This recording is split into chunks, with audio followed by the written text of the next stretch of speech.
Waheshimiwa wabunge, ufafanuzi wa hoja alizokuwa amezitoa Mheshimiwa Gambo umetolewa na Mheshimiwa Waziri, lakini sasa kuna jambo moja hapa linatofautiana kitakwimu.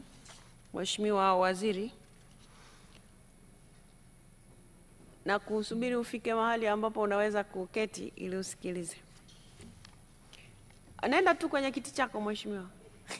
Siye kwa umeacha pale makaratasi ambayo yanaweza yakasaidia. Asante sana.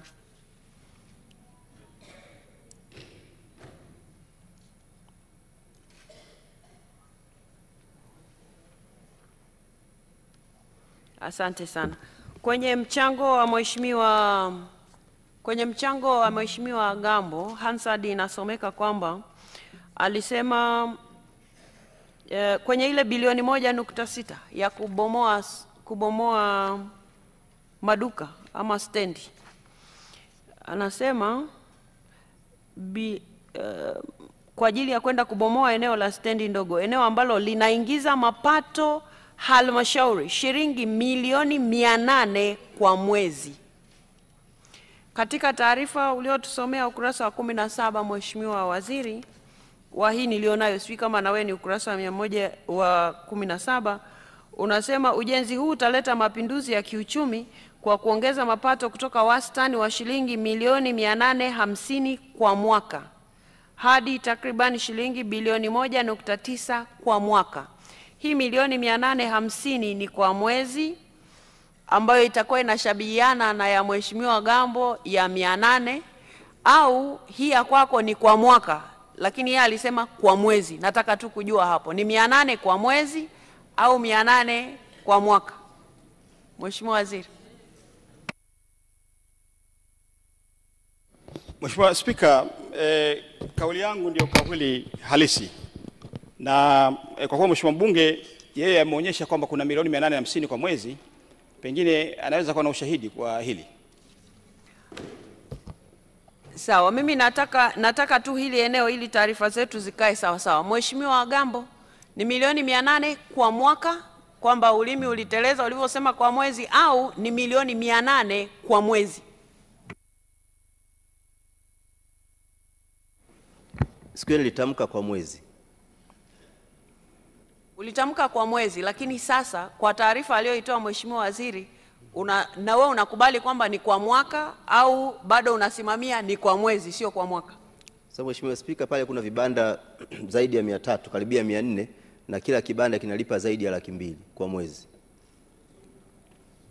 Haya, hebu tufanye hiyo hesabu. Jamani, tufanye faster. Vibanda vingapi Mheshimiwa Gambo? Vinavyokadiriwa kufikia afanya tu kadirio tutajua. 360 mpaka 400. Aya, fanya 360 mara 200,000 ni ngapi? Vibanda 400 ni milioni 80. Mheshimiwa wa Momba, mtaalamu wa hesabu. Nimeweka maximum yake, amesema milioni vibanda 400. Ukiweka 400 mara 200,000 ni milioni 80. Milioni 80 na sio milioni 800. Inafika milioni 80. Inakuwa milioni 80. Ukiweka vibanda 360 mara 200,000 ni milioni 72. Haya, Mheshimiwa Gambo. Manake sasa ni kwa mwaka. Ukiangalia kwa makadirio ya 200,000 mpaka 250,000. Sawa, kwa hivyo wewe ulisema milioni 800 kwa mwezi. Sasa tunachukua taarifa ya Mheshimiwa Waziri kwamba ni kwa mwaka. Ni sawa sawa? Mheshimiwa Spika, naona umesimama. Mheshimiwa Spika, kwa mwezi ni milioni 74 kwa mujibu wa taarifa ya mapato ya mkurugenzi wa jiji la Arusha. Sawa, asante sana.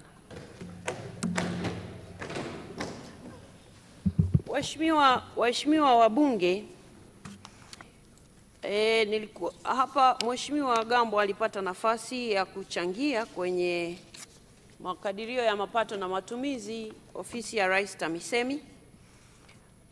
Akatoa takwimu nyingi hapa. Sehemu ya hizo takwimu ndo hizi ambazo Mheshimiwa Waziri amezieleza hapa kwa kirefu.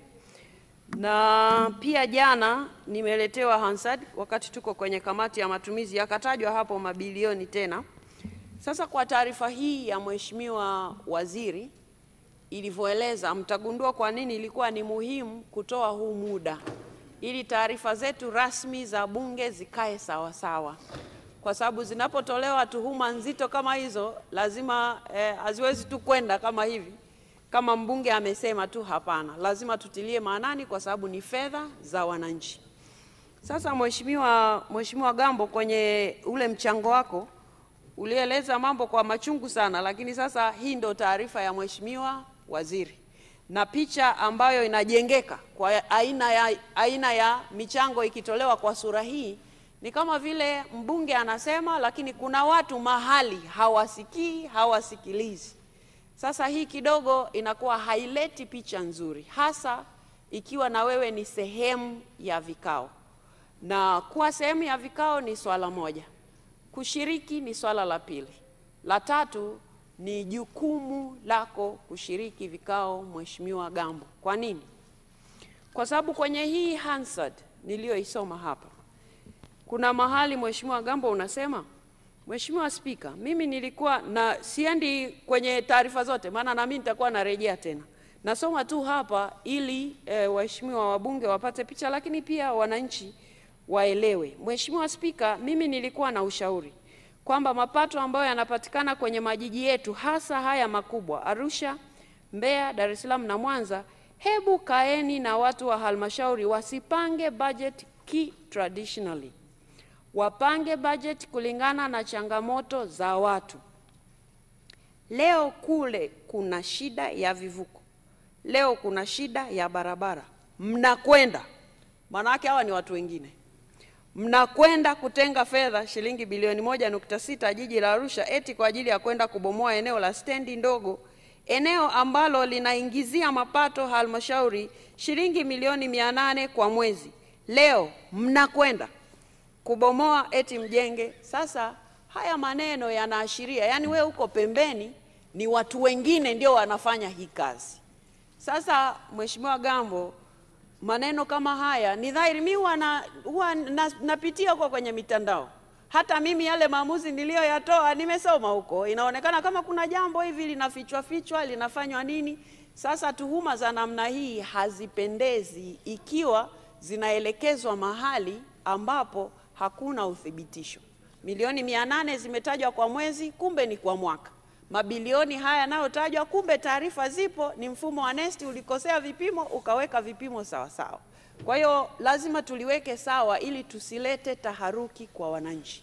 Na ikiwa litakuwepo jambo lingine la ziada sasa, maana jana ulizitaja hapa bilioni 7, kama hizo nazo bado unahoja nazo, mimi niko tayari kabisa, kwa sababu bunge hili haliwezi kuvumilia ubadhilifu mahali popote.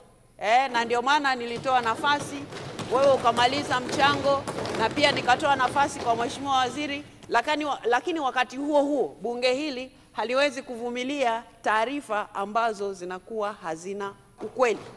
Kwa hivyo lazima kila jambo liwe linakaa sawa, kwa sababu hiki ni chombo cha wananchi na wananchi wanatutarajia sisi tufanye kazi kwa sura ambayo tunaleta tija, na ndio maana tunafanya yale maombi asubuhi. Kwa hiyo hata lile ulilokuwa umelisema jana, maana hukupata nafasi pa kulisemea, kama hayo mabilioni kuna mahali unaona yamepotelea, pia naweza kukupa nafasi, lakini ni vyema ukakaa pale na Mheshimiwa Waziri mwambie, hapa napo nahisi zimepotea, hebu nipe taarifa. Atakupa taarifa na hakika utaridhika kama ambavyo leo taarifa hii imekuja kwetu. Kwa hiyo waheshimiwa wabunge, sasa taarifa zetu rasmi za bunge zinakaa sawa sawa. Mwongozo wa Spika. Mheshimiwa Gambo, naona umesimama. Mheshimiwa Spika, kwa naomba niombe mwongozo wako, kwa sababu Mheshimiwa Waziri ametoa majibu na mimi nilitoa maelezo nikiomba uchunguzi ufanyike kutokana na tuhuma ambazo zilikuwepo. Sasa nilikuwa nadhani kuna mambo yamesemwa ambayo hayakusemwa sawa sawa. La kwanza, kuhusiana na jengo la utawala, Mheshimiwa Spika, nilijenga hoja mbili. Sawa. Sasa ili tuende sawa sawa, Mheshimiwa Gambo, umetumia neno hayakusemwa sawa sawa. Kwa hivyo ili tuende sawa sawa na kanuni zetu, katika hii taarifa aliyotoa Mheshimiwa Waziri, hicho unachotaka kunieleza sasa hivi ni kwamba waziri amesema taarifa isiyo ya kweli. Ndicho unachotaka kusema? Mheshimiwa Spika, kwa sababu amepewa nafasi ametoa taarifa, na mimi ningepewa nafasi nikatoa utetezi wangu kwa sababu hili jambo lina maslahi mapana kwa jiji. Hapana, keti Mheshimiwa Gambo.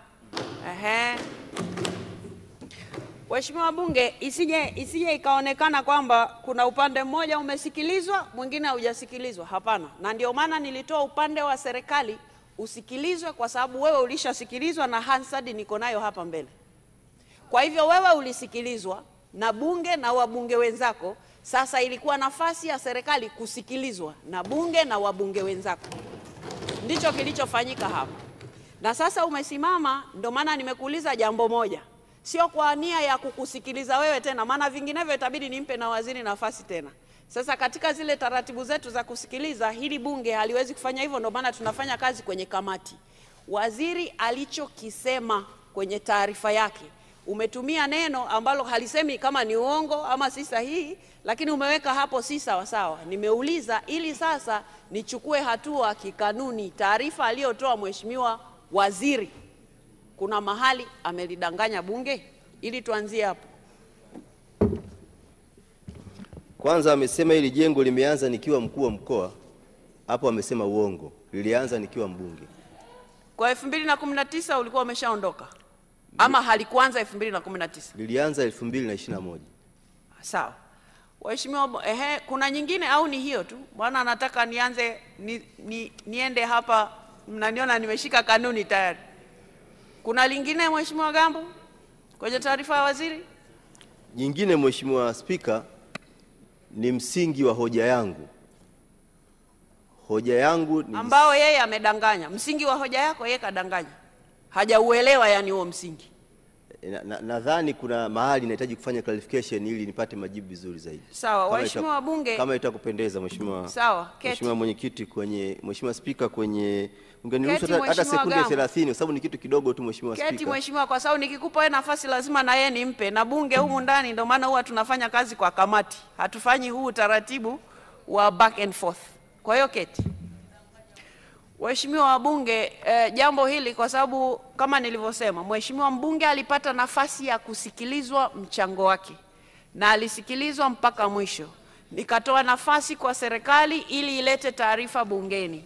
Imeleta taarifa serikali kupitia waziri na imesomwa hapa. Mheshimiwa Gambo, inaonekana kwenye ile taarifa iliyosomwa na serikali, yeye anasema waziri amedanganya kwenye taarifa yake. Kwa hivyo jambo hili, kwa sababu mimi sina uwezo sasa hapa wa kuanza kufuatilia kila mmoja, nalipeleka kwenye kamati yetu ya kudumu ya bunge ya maadili, kule wataenda kusikilizwa. Sawa. Kwa hivyo kamati yetu ya haki, maadili na madaraka ya bunge itaanza kazi mara moja, na leo ngoja niangalie vizuri. Leo ni tarehe ngapi jamani?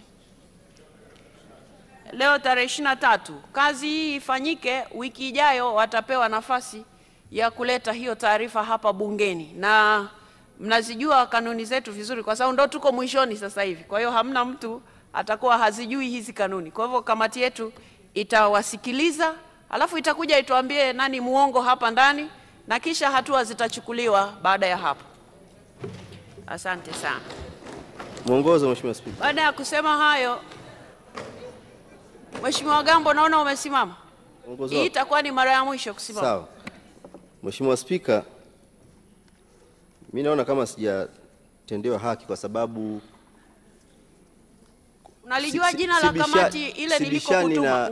Ngoja, unalijua jina la kamati nilikokutuma linaitwaje? Naijua Mheshimiwa Spika. Na sibishani inaitwaje ile kamati? Ya maadili. Sibishani na wewe Mheshimiwa Spika. Maadili pekee, inaitwaje ile kamati? Maadili, haki. Sasa ukisema sijakutendea haki, kule ninako kupeleka ni ili ukafanywe nini Mheshimiwa Gambo? Sawa Mheshimiwa Spika. Nashukuru Mheshimiwa Spika. Kule ninako kupeleka ni ili ukafanywe nini? Si ili usikilizwe haya yote unayotaka nikusikilize mimi hapa ndani tukiwa watu wote tunakusikiliza. Bunge linafanya kazi kupitia kamati. Na wewe umepelekwa kwenye kamati. Ndiyo. Na hujapelekwa peke yako, umepelekwa wewe na uliyemtuhumu kwamba amesema uongo. Sasa hujatendewa haki na mimi ama hujatendewa haki na nani? Maana hamna hoja. No, sasa kipengele nilichosema amesema uongo ni kwamba kusema mimi nilikuwepo wakati nikiwa mkuu wa mkoa, wakati nilikuwa ni mbunge. Kwa mimi nilikuwa nafanya clarification, nilikuwa natoa tu clarification kwamba katika hicho kipengele cha kusema kwamba mimi nilifanya nikiwa mkuu wa mkoa, ndio nilikuwa nataka rekodi zikae sawa kwamba nilishiriki nikiwa mbunge. Unahisi kamati italeta taarifa gani hapa ndani? Maana naona umeshajua italeta taarifa fulani ambayo itasisitiza kwamba wewe ulikuwa mkuu wa mkoa wakati haukuwa mkuu wa mkoa. Hapana, sijasema italeta taarifa gani. Nasema Mheshimiwa Spika, kwa sababu unasema amesema uongo.